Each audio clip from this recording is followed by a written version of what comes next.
માતા દીકરીનું કરુણ મોત નીપજ્યું। વડોદરાની સાદિકા તપેલીવાલા અને દીકરી ફાતિમાનું મોત નીપજ્યું। લંડનથી લગ્નમાં હાજરી આપવા માટે તેઓ આવ્યા હતા। ઈદ હોવાથી રોકાઈ ગયા અને 12 જૂને પ્લેનમાં નીકળ્યા। અમદાવાદમાં જ રોકાઈ જવાની સાદિકાએ વાત કરી હતી। ડીએનએ ટેસ્ટના હવે 3 દિવસ બાદ મૃતદેહ મળશે ત્યારે પરિવારમાં અત્યારે આક્રંદ છે। અમદાવાદમાં રોકાઈ જવાની વાત કરી હતી। તેઓ ઈદ હોવાથી આવ્યા હતા અને 3 દિવસ બાદ હવે તેઓને મૃતદેહ મળશે।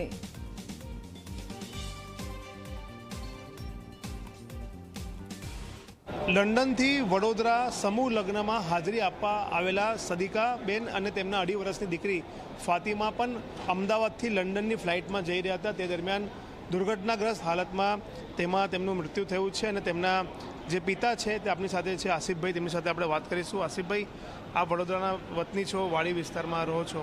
તમારી દીકરી અને પુત્રવધુ પણ અહીંયા આવી હતી, તો શું ઘટના બની હતી? કઈ રીતના એમને આખી જર્ની થઈ? અહીંયા આવવાનું કારણ શું હતું? પાછું જતા હતા ત્યારે શું થયું? કારણ એ જ હતું કે હમણાં લગ્ન ઇમરજન્સી અમે લીધા। સમૂહ લગ્ન હતું અમારે ત્યાં ડિસેમ્બરમાં લગ્ન હતા, પણ અમારે ત્યાં સમૂહ લગ્ન નક્કી થયું તો અમે સમૂહ લગ્નમાં ઇમરજન્સીમાં મારા બાબાનું નામ એડ કરાયું ને એમને તાત્કાલિક આવવાનું થયું। બસ એટલે જ, બીજું કંઈ ઇસ્યુ નહોતું કહેવાનો મતલબ। સમૂહ લગ્નમાં હાજરી આપવા માટે આવ્યા હતા બસ। ને પછી બકરી ઈદ હતી તો કે બકરી ઈદ કરીને જઈશું। લંડનમાં જ રહેતા હતા? એ લંડનમાં 4 વર્ષથી ત્યાં જ છે।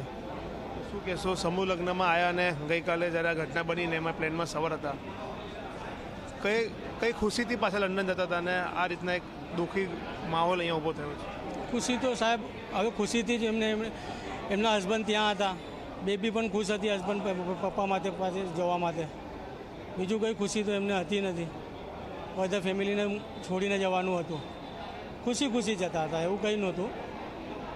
કોઈ છેલ્લે ઘડી કોઈ વાતચીત થતી હોય તમારી જતા સમયે, કંઈ દીકરીએ કીધું હોય તમને? ના, એવું કંઈ નહીં સાહેબ, એવું કંઈ નહીં। હું દરેક વખતે લેવા જતો હતો, મૂકવા જતો હતો, પણ આ વખતે હું નહીં જઈ શક્યો કારણથી।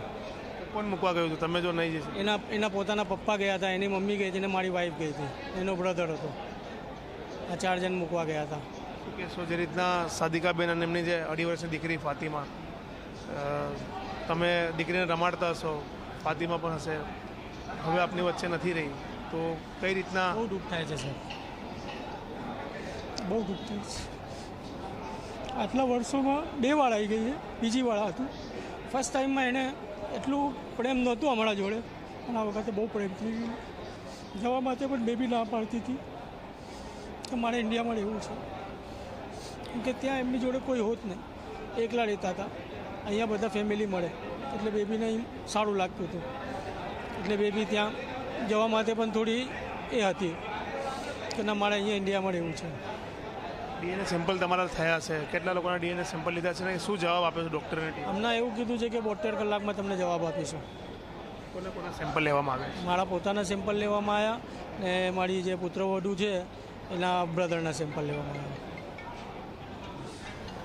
તો જે રીતના જોઈ શકો છો કે આસિફભાઈ જે વડોદરાના વાડીના છે, જે દુઃખદ ઘટના છે પરિવારને યાદ આવે એ સ્વાભાવિક છે, અને તેમના સાથેના જે સંબંધી છે આપ જોઈ શકો છો કે તમામ લોકો અહીંયા આવ્યા છે અમદાવાદની સિવિલ હોસ્પિટલમાં, અને તમામ લોકોએ ડીએનએ સેમ્પલ આપ્યા છે। 3 દિવસમાં ડીએનએ સેમ્પલનો રિપોર્ટ આવશે, ત્યાં સુધી તેઓ અહીંયા જ રહેશે। કારણ કે જે રીતના જે દીકરી તેમની અને તેમની પૌત્રવધુ જ્યારે બંને ઘણા વર્ષો પછી લંડનથી પરત ફર્યા હતા અને અહીંયા જ રહેવાની ઈચ્છા વ્યક્ત કરી હતી, પરંતુ તેમના પતિ ત્યાં આવવાના કારણે તેઓ લંડન પરત ફર્યા હતા, અને તે દરમિયાન તેઓ દુર્ઘટનાગ્રસ્ત વિમાનમાં પણ તેઓ જે છે તે બેઠા હતા અને તેમાં તેમનું મૃત્યુ થયું છે। સમગ્ર મામલામાં પરિવાર અને તેમના જે તમામ સંબંધીઓ છે તેમાં ઘેરા શોકના લાગણી અત્યારે જોવા મળી રહી છે। કેમેરામેન મુકુંદ દવે સાથે રવિ અગ્રવાલ, ઝી મીડિયા, અમદાવાદ।